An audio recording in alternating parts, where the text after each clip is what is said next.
Hey guys, it's your boy Aijalon Wallace here with Nomad Recruiters Academy. We are on our first podcast host with Kelly. Today we're going to be talking about, a recruiter transitioning from the agency world to in-house. It's going to be a great conversation, very casual, very chill, man. How you doing today, mate? How's things going? Hey, not bad. The weather's looking up here in Sydney, so it's always a good thing. Yeah, man. I missed the great Australia, man. We met in Sydney about what 4 or 5 years ago, and Yeah. I think it was rare because it wasn't that many African recruiters in it. It was like Not at maybe all. five or six, so it wasn't that many of us at the time. And they all But know each yeah, other. yeah, man, we all knew each other. And you were specializing in technology, right, at the time as well. I think it was your niche. So, Yeah. man, how did you come across recruitment, and how did you even get into the industry? I guess short story, fell into it like everyone does. Yeah. Hmm. Didn't really know it was a job when I was first presented with it, but I guess I have to go back a little while. So before recruitment, I was, I guess, what you call a tradie. I'm not sure if that's an international term, but here in Australia, that's Yeah, like a people working sourcer. trade. Oh no, the trading, like I was doing Yeah. gas fitting and stuff like that. So that Okay. that was, that was pretty interesting, but I didn't see much of a Mm. path there. So I reached out to my Mm. mentor, or someone I regard as my mentor. He mentioned, once you get into analytics, it's a big space, it's growing. Yeah. Companies are looking a lot more into time series data, analytics, machine learning, all that stuff. So True. I think 2 weeks later, I quit my job. I enrolled in Macquarie Uni, studying data Yeah. analytics. Kind of went from there. After about 2 years, he Yeah. offered me an internship at his consultancy. So they do Hmm. kind of outsourcing to a lot of the banks, airlines, things like that. Went through that internship as a kind of pre-sales engineer and doing a bit of kind of sourcing on the side. Had no idea what recruitment was, right? But Mm. after that Yeah. internship, he came to me and said, "Look, we don't have any roles available in pre-sales, but why not try recruitment? It's Mm. you learn some really good skills, people skills, you learn sales. No True. matter what you do, that kind of experience is going to be really good for you." So I thought, oh, I hire people. That sounds easy. Yeah. I was very wrong on that, but I jumped into it. It was very bare bones, but it was Yeah. kind of a trial by fire type of thing. Yeah, And yeah, man. kind of been in it Eh, ever since. Yeah, man. And I remember you reaching out to me. We started meeting up for coffees, man, having weekly meetings. Because I think I don't know if I was in the game before you, but yeah, man, it was a doggy dog world, in the agency world. So, I mean, Yeah. talk a little bit about the agency world, man, as well, before we transition to that in-house. I mean, the Yeah. pros and the cons, what, that comes with it. Because I think a lot of people don't understand, how exciting but crazy at the same time it could be when you're working as an agency Yeah. recruiter. Yeah, I definitely agree. Exciting and crazy at the same time. I think initially, like your experience can vary depending on your experience, right? If you've been an internal recruiter for a little while already, it might be a bit of an easier transition. For Yeah. me, I had about a year's experience in consultancy recruitment, a little bit similar to agency, but not quite. And going to agency, I won't lie, it was a bit of a shock. I joined Hmm. a fairly young company who was still trying to figure Yeah. themselves out, and I was Yeah. young trying to figure myself out. So Hmm. that's not the best recipe for success, I think, when they're both No. trying to figure that out. But I No. think the pros are if you're really driven by money, if you're a hustler, I think agency is great for you, as long as that's your main motivation. Right. For me, once I got into it, I definitely really enjoyed it. I enjoyed meeting clients. I enjoyed learning about companies. Yeah. But I think for me, one of the things that kind of turned me off it was Hmm. I like working with cool companies. I like working with companies where I would Yeah. want to work myself, right? I want to work with Exactly. companies that I believe in as well. And you Hmm. don't always get the chance to do that as a recruiter. You can definitely No. choose your clients, but those really cool companies also have really high hiring bars. They have long processes. It's not the best return on investment for your time if you actually want to hire people, right? So Yeah. I think I had Wow. slight disagreements with my directors about the types of companies I was targeting because I wanted all these cool tech companies, oh, we're working Yeah. with these Same people. here. Yeah. And as I said, not the best return on investment there. Hmm. So agency, it's very fast paced, it's hustle and Yeah. bustle, it's speed, it's all those things. It's a sales role, right? It's a Yeah. 100% sales role, except the thing or the product that you're selling, not to call people products, but the product that you're selling can Hmm. also turn around and say, I don't want to be sold, right? So there's a Yeah. lot of Exactly. variables that come in there. And yeah, I think After agency, I really enjoyed recruitment. I enjoyed helping Hmm. people. I enjoyed being able to change people's lives because a new job can Exactly. really be the start of something new for someone, It so I can. really enjoyed that piece. And yeah, I just wanted something a little less transactional, one where I could Mm. focus on the people and really feel like I'm building something instead of just trying to hire people to get a fee. So Mm. I think that's how I ended up here. Yeah. And what was like recruiters a starter recruiter, what was salaries looking like for them back in the day, in your opinion? I know it's different in Mm, America. I think in America it ranged usually between somewhat of 30 to 50,000 here in America. But mm, I know it was different in Australia because, I was in a different situation because I had to get paid more because I was sponsored. But what do you say mm. were the ranges for a starting recruiter usually these days, from your opinion, from like Mhm. a junior, someone who's just getting into the game? What should they look for, salary expectations So for agency, for agency? so when I was hired in agency, I think I was on 65 plus Yeah. commission. So at But the you were a time, I thought startup, you were with a startup agency though. yeah, So yeah, a lot of exactly. people need to understand that as well, but Mhm. yeah, okay. No, keep Yeah. continue. What were you gonna say? So yeah, I mean, for me, I thought I was rich making 65K a year. But I guess it can Say, range.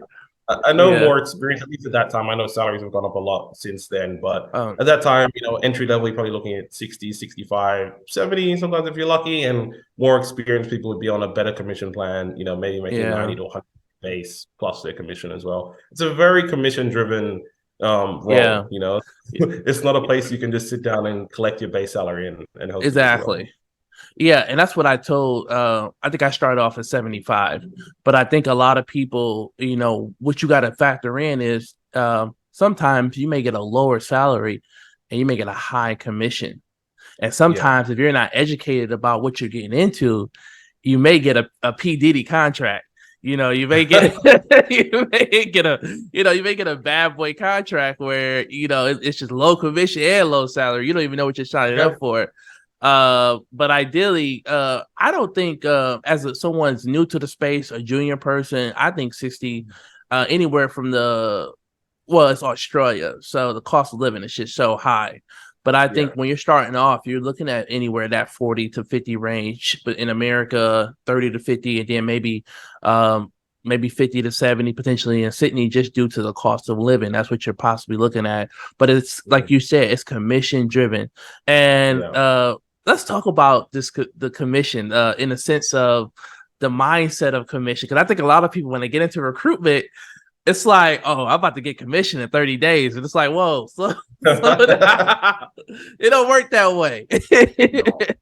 So what were your thoughts, man, when you first found out about the commission in your company, how much you could Mm. make, but then you found out how the process worked? Yeah, well, look, they told me my OTE was 250K. So I was like, yeah, I'm about to buy a Lambo or something. That's what I was thinking. I'm thinking I'm Yeah, set yeah. for life.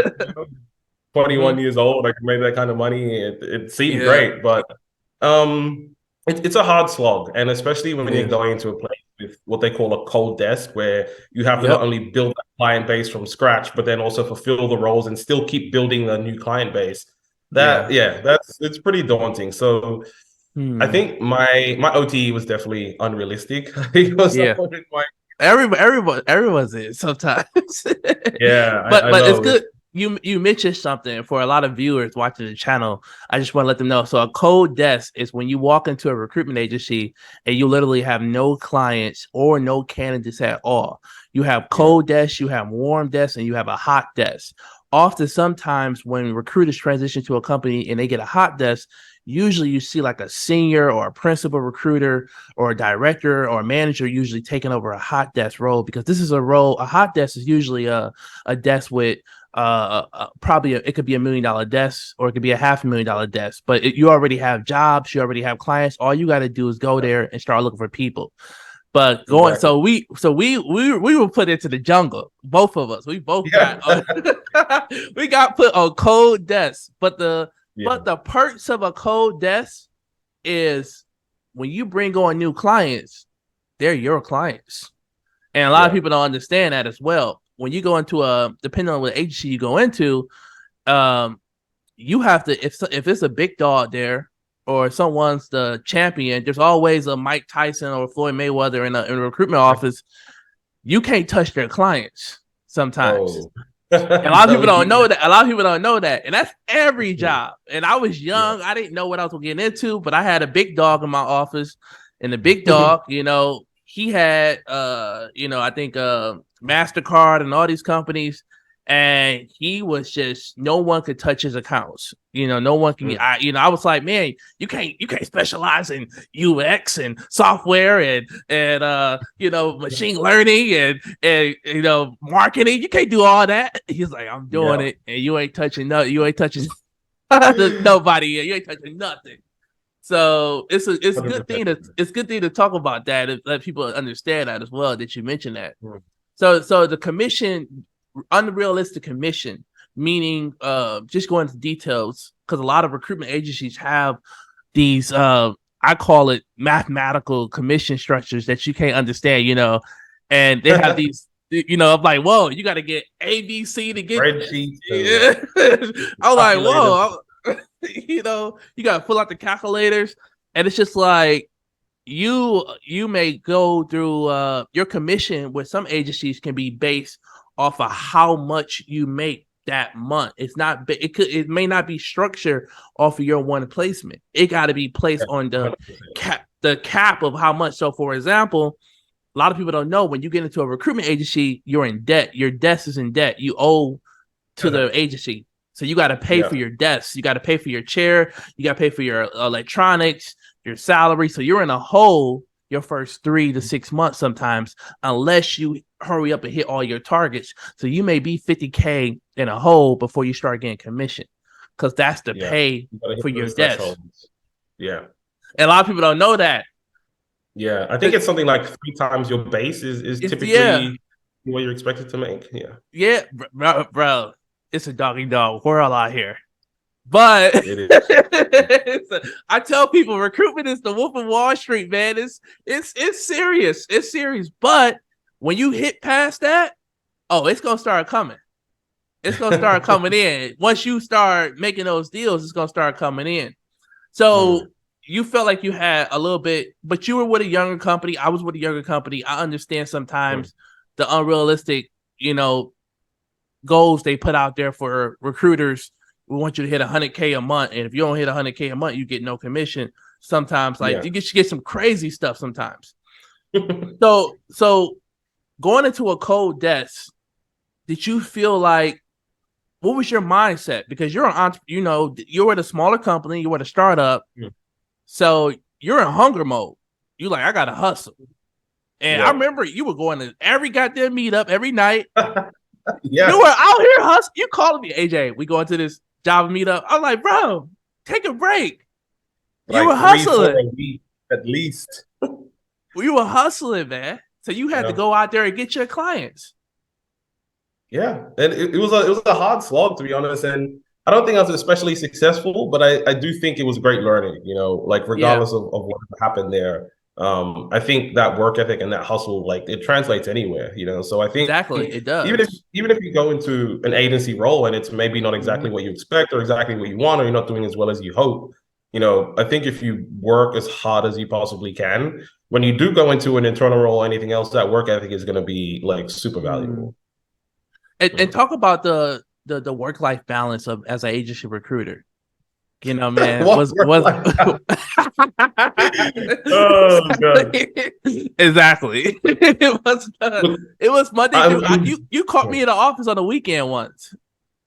I do remember that, actually. You caught me in the office on the weekend. Yeah, I think I'm sure there are places out there that I'm sure lots of change since I've been in an agency. I'm sure there are places out there that have that, but I think especially if you're new to recruitment, if you've got a cold desk, there's not too much work-life balance, right? And I think that works for some people. For others, it doesn't.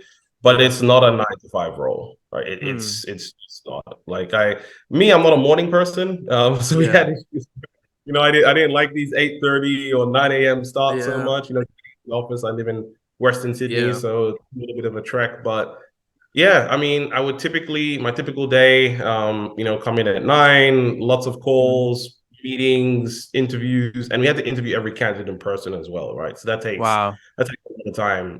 And I'll typically stay on till maybe 6:37, head to a meetup, do my LinkedIn posts, do some networking, make it Yep. home, wake up, do it all again, And the good thing about meetups is that you don't have to worry about dinner because there's often like lots of free pizza and stuff like Lots of that. free, But yeah. America will be on that all the time, man. But Australia was all about that life. There's a lot of yeah. free pizza, free beer. You'll have it at the WeWork office, and Mhm. I don't think people understand. I think sometimes when people think about recruitment, they think that they're working in teams, that you're talking to people throughout the day.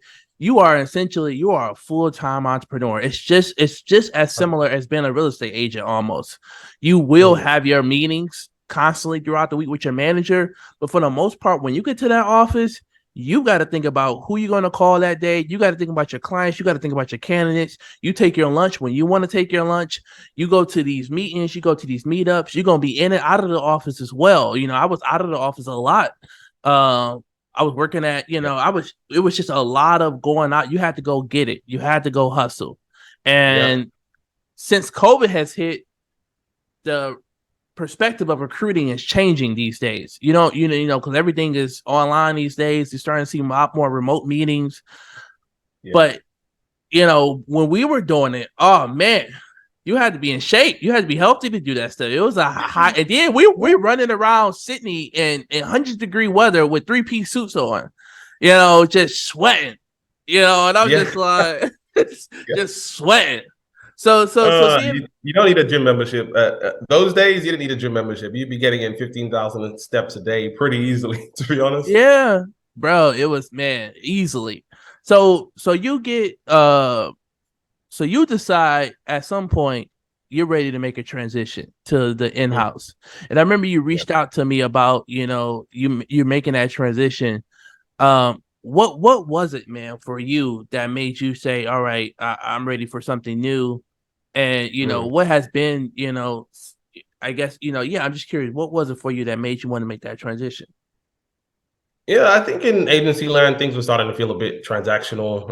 As I Mm. said, like to some point, to some degree, you can choose your own clients, but sometimes if you need to make money, you got to make money.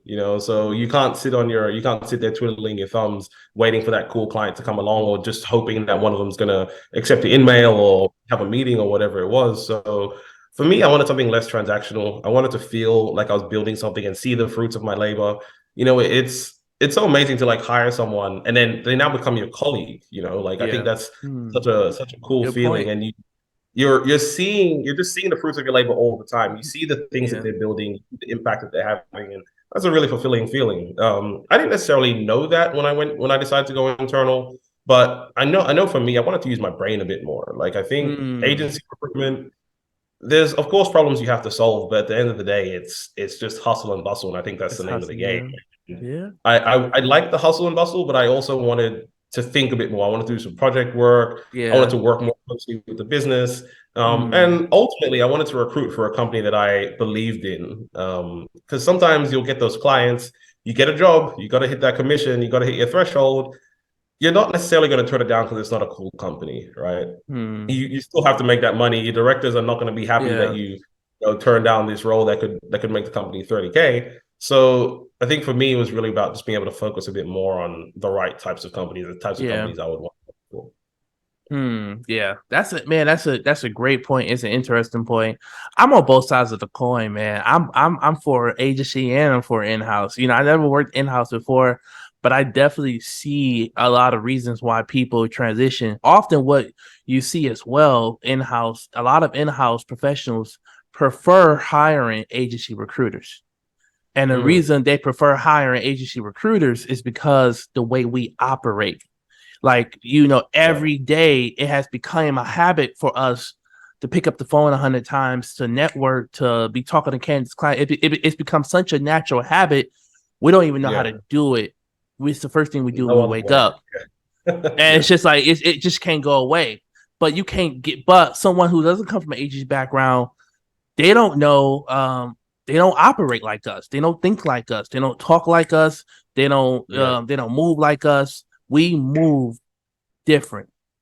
And man, Uh-huh. and it's just so you see a lot of and the thing about it, why so many people like hiring agency recruiters is because they're competing against agency recruiters.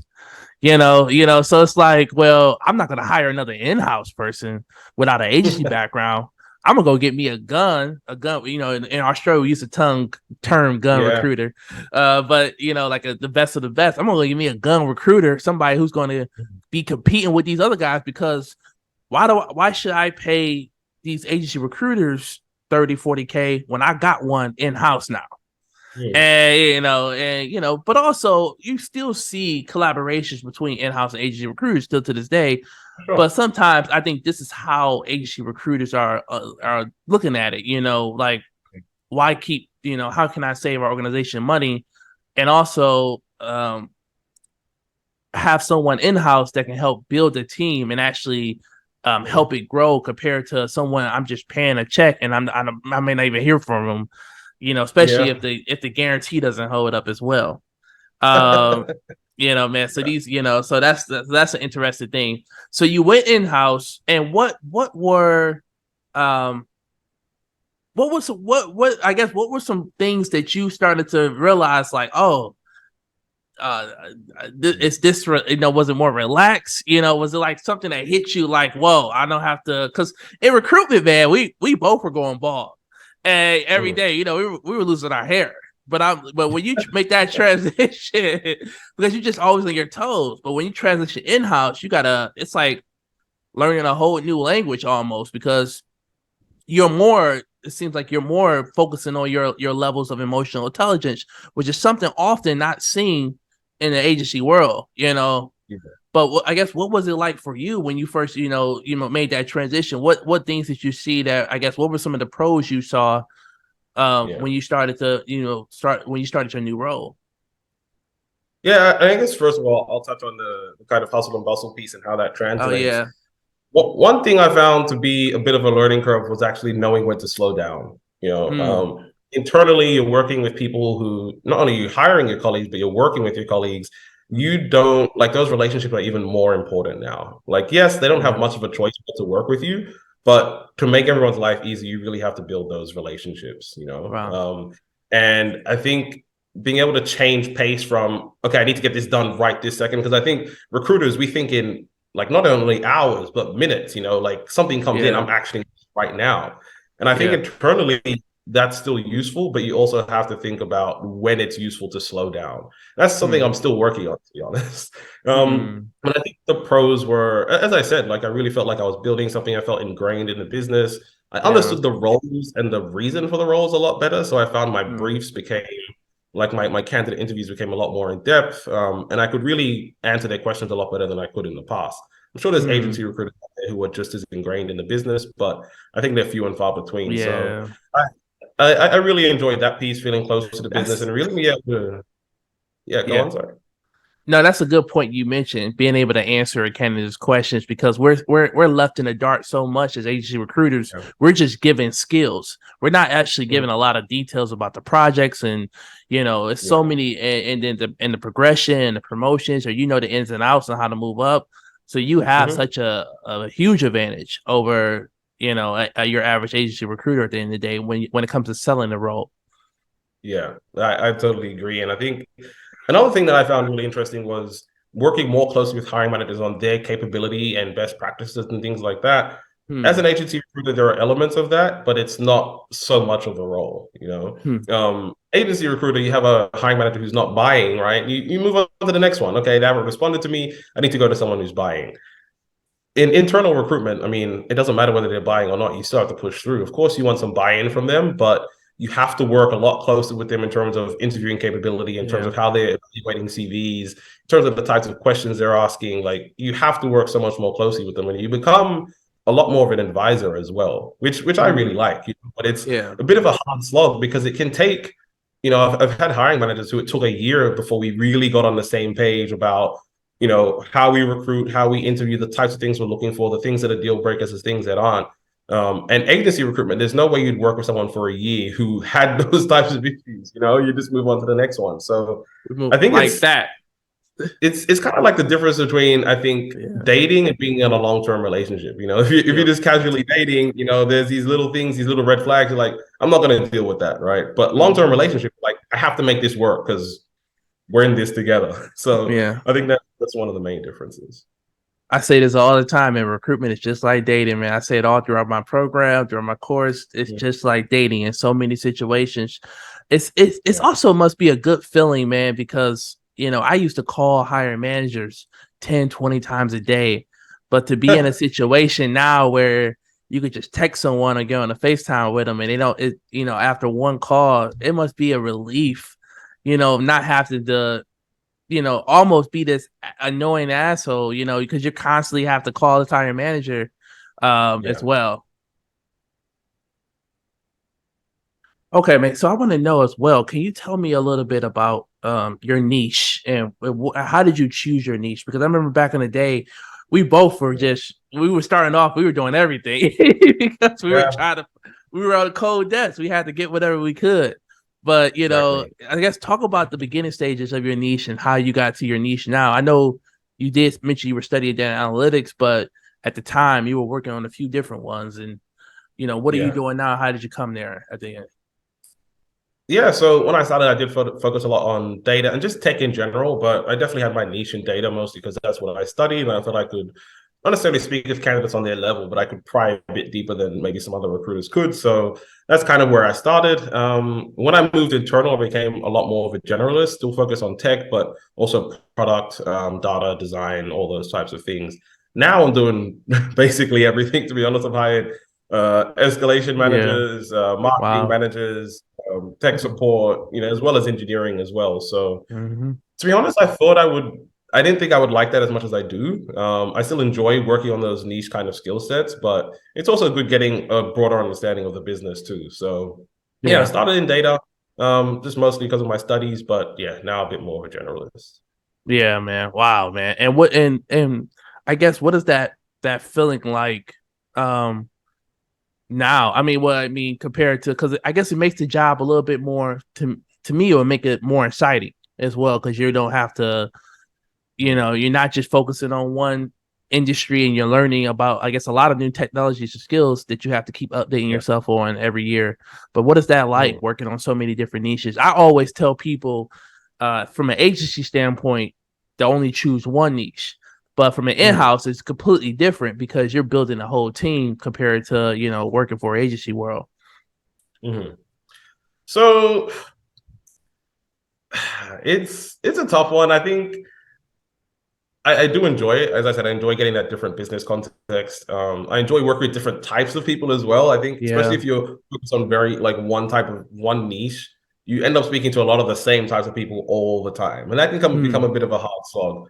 Um, Yeah. what I really enjoy is, as I said, just getting that context. But one of the other pieces is the context switching. Like, it always feels new. Hmm. I'm speaking to a software engineer, a support engineer, and a marketing manager all back to back, and that context switching helps keep me engaged, to be honest. Yeah. So it Wow. can be tough sometimes when you've got Hmm. 4 interviews in a row, they're all for different roles, and I have to go through my notes Yeah. and refresh myself each time. But I think I have a much better context of how things work now than I did when I was just focused on tech.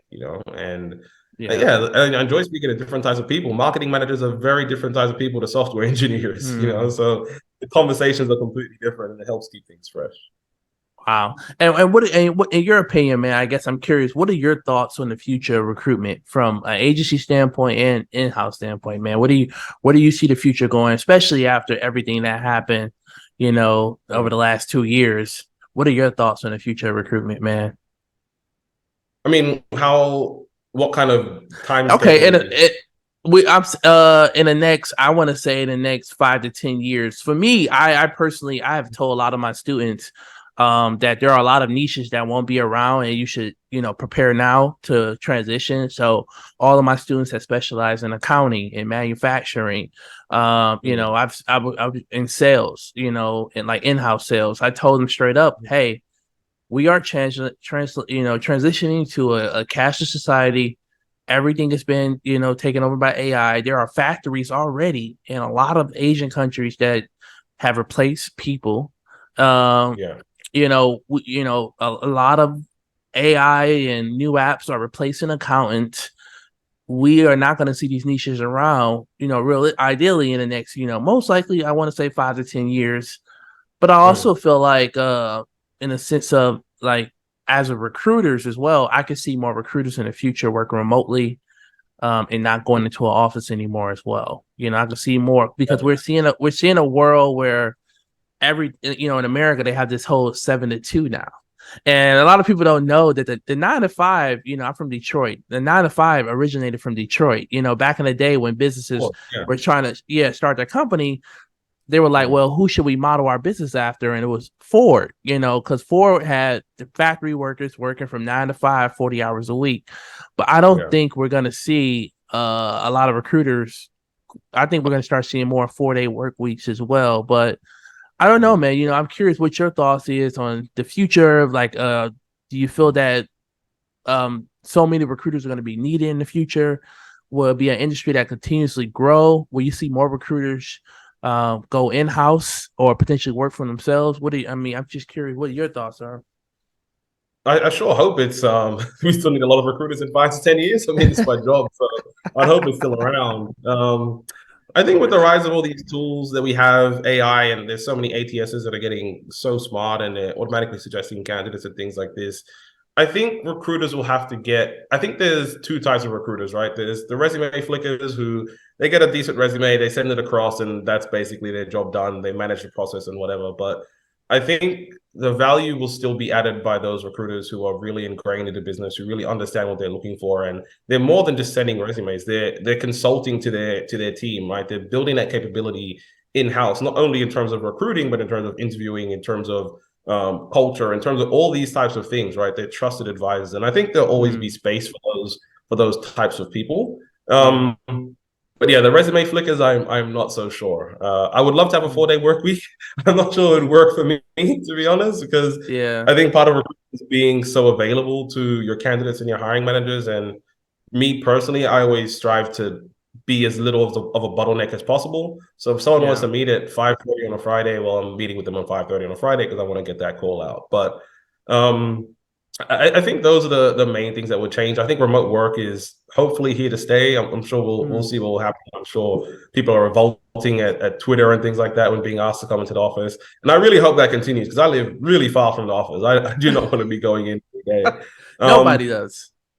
yeah, yeah, but I think it's going to be similar to how software development. I'm sure there are people who used to code in assembly, and that was the Yeah. only way that you could do it, right? And now you've got all these things that are so abstracted away from what the computer is actually doing. You've got people now programming backend stuff in JavaScript using Node.js, and I think it's going to be similar in that way where recruiters Yeah. still, there'll be those recruiters who have to go in depth, and those recruiters who are a bit more abstracted away from the more complex things.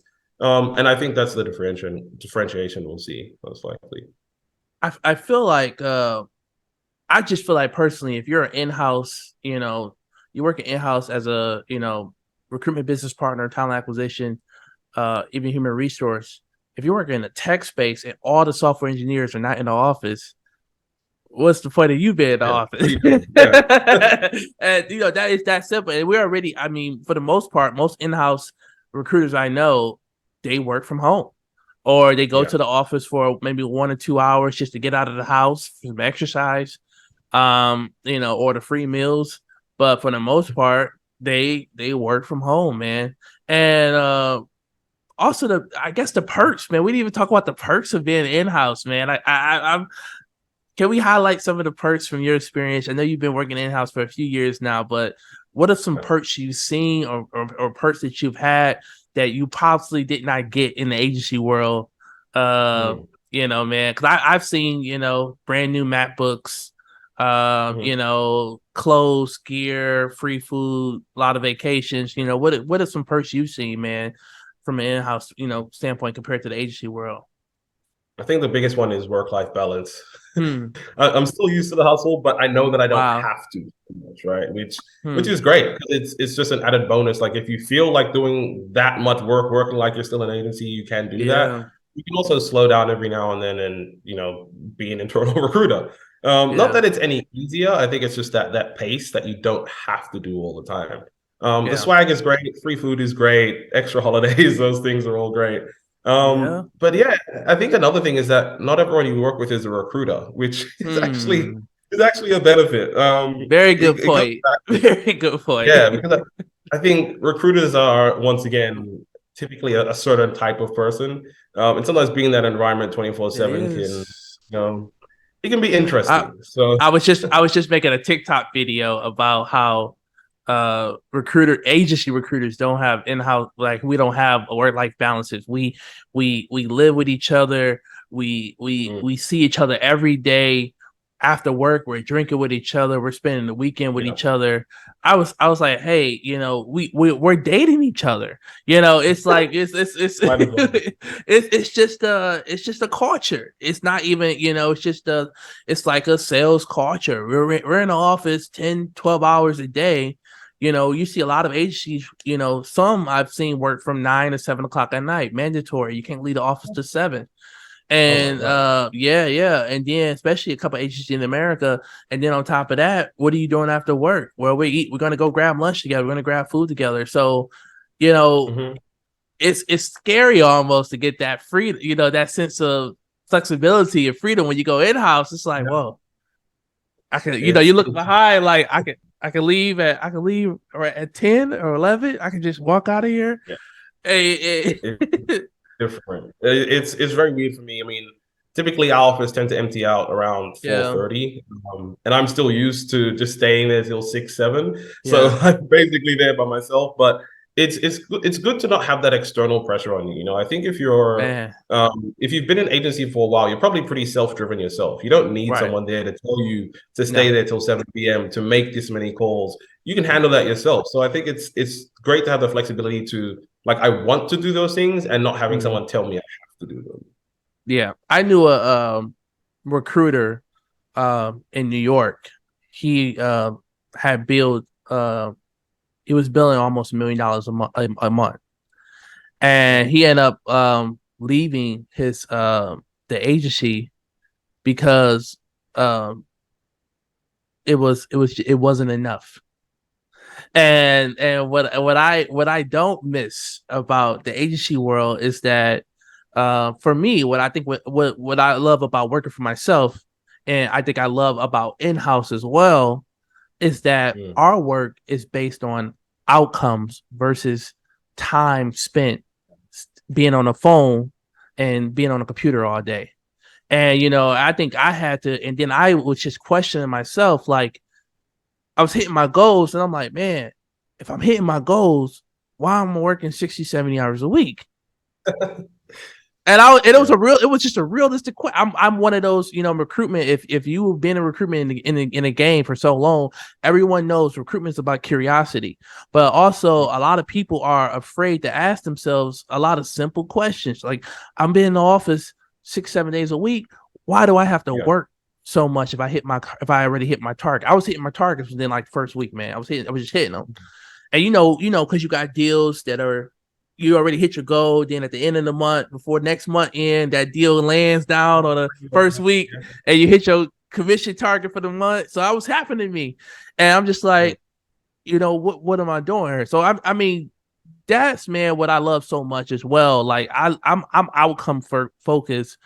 Right. Like you Right. said, I did have those micromanaging managers in the recruitment. We all have them. I had those micromanaging managers. I hated it. And I was straight up honest about them. I was like, yo, this is not for me. I'm not, I'm not from the UK. I'm not from Scotland. I'm not from Scotland. I'm from Detroit. And you ain't about to be up in here having 100 meetings with me. So, but it was just a different experience, man. I guess Yeah. any advice out there to people who want to become recruiters, man, anyone that wants to transition into the agency world or the in-house, would you recommend them to go agency first, or would you say maybe it's based off of personality and who they are potentially as well?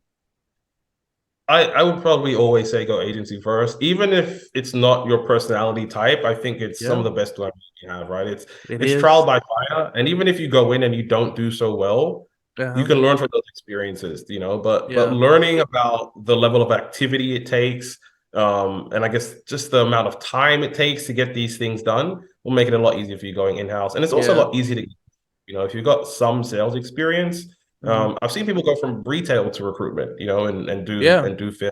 So kill it. the only thing I would say is definitely try to vet your employer as much as possible. Make sure they can set you up for success. If you're coming in as a little bit of Ooh, you a, said it. you You have to, said because it. you can go into a situation where they expect the world from you and you just don't have the experience to give Hey, it. And I don't think it's a problem with either side. I think it's just about making sure that your expectations are aligned between each other. I hey, think that's the main thing. And if you can get that, yeah. definitely go.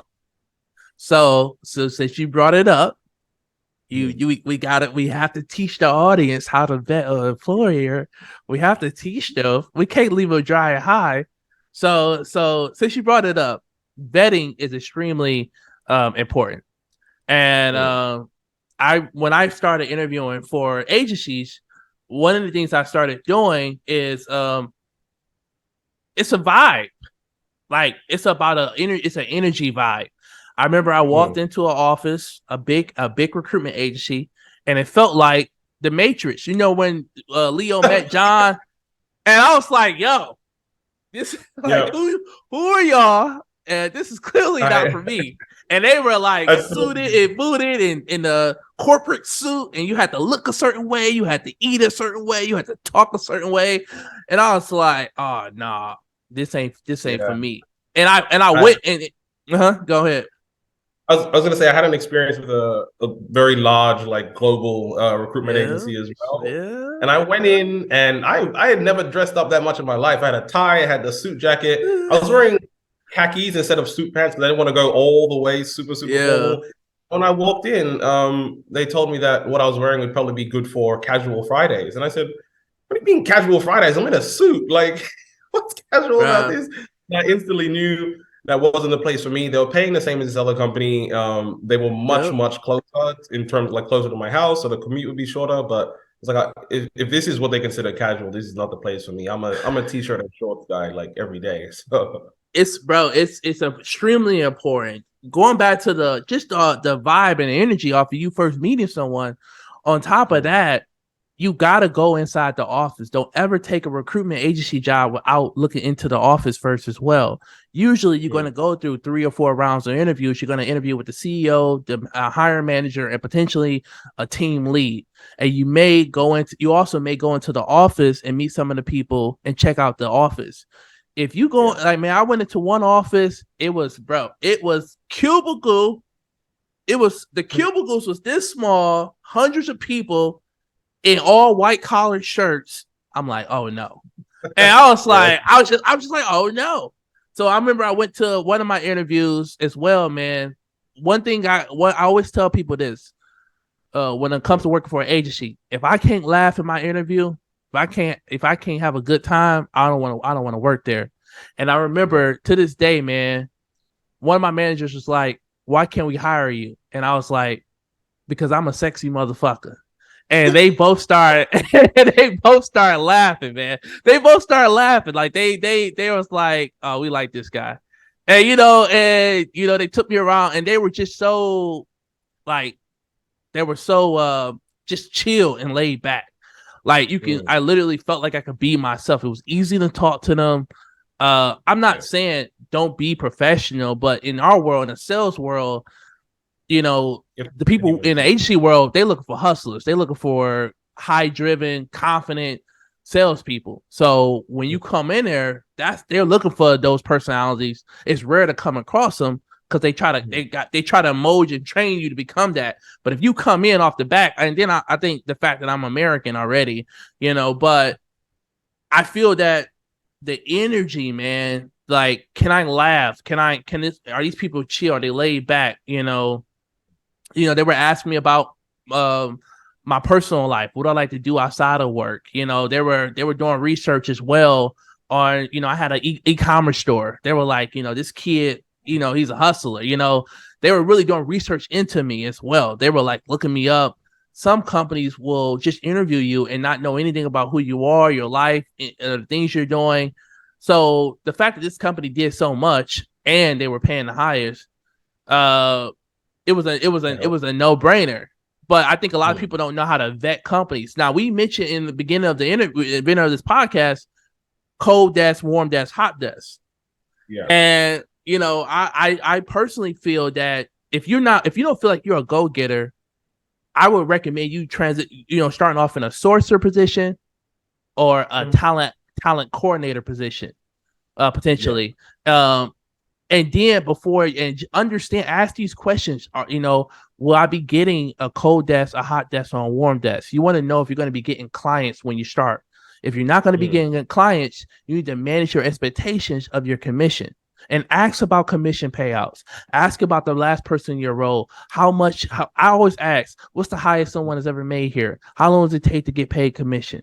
What's the process? What do I need to do? Explain to me as if I'm a 4-year-old child. Because all this, this mathematical commission sheet that I can't read. I don't want to read that. Explain to me like I'm a 4-year-old. How do I need to make money? Okay, so I need to make $50,000 a month in commission to bring in $10,000. Okay, that's simple. I could do that. I need to do 80. I need to do 100 to do 20. Okay, I understand that. But these caps, and once you get this and you got to do that, and nah. Yeah, so it's a lot of math. I think another thing I'd add on to that, like personally, I think if you're starting out, I think sourcing or coordinator role, those are great starts. Yeah. Something I would love to do if I were to do it again, I would want to speak with some of the most junior members of the team and ask how they've been supported, how they've felt they've adjusted to life in recruitment, because the directors, the managers, they're going to tell you all the great fluffy stuff. Our culture is great. Everyone here makes $300K a year. It's easy. We've got a hot desk and clients just coming in. Yeah.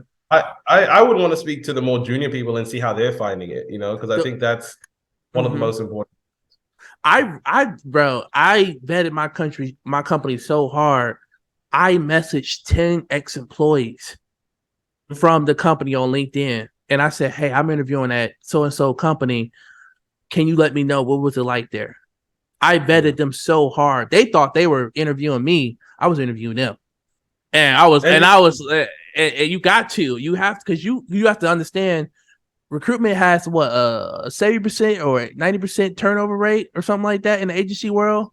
Most recruiters quit within their first week or something like that, or first 30 days. It's pretty normal. It's very common. I thought it was, to me, when I first got in recruitment, it was impacting my motivation, because I saw people quitting, and I was like, and I didn't know that this was just normal. And this was just normal. So I didn't even know it, man. So I guess, man, any last tips or advice before we finish up, man? I feel like we had a great talk. I feel like we touched on so much. I don't know what else we missed out. Well, if we did, I'll have to bring you back for another time. But anything you want to say about the industry or people, I guess, like you I don't know if you were finished about, you said you recommend people getting in the agency world, even if they don't have the personality for it, because they'll just learn a lot of skills. Yeah. Look, I can recommend recruitment to anyone. I think even outside of the role and being able to make good money and all those things, I think it builds so many life skills. Like I've just noticed life has been easier since I've been in recruitment. I can speak to people more easily. I can hold a conversation. I can negotiate better when I'm buying things. I think it makes you look at things from perspective, and you learn so much about people in general. And a lot of people with psychology degrees get into recruitment, and maybe that's why. But I think recruitment is a great career just for those reasons. Just the impact it has on your personal life, and the confidence you can build from that. I think that's invaluable. So I think everything else we've basically touched on, but I think that'd be the one thing I would say. I also just love that we can take it anywhere.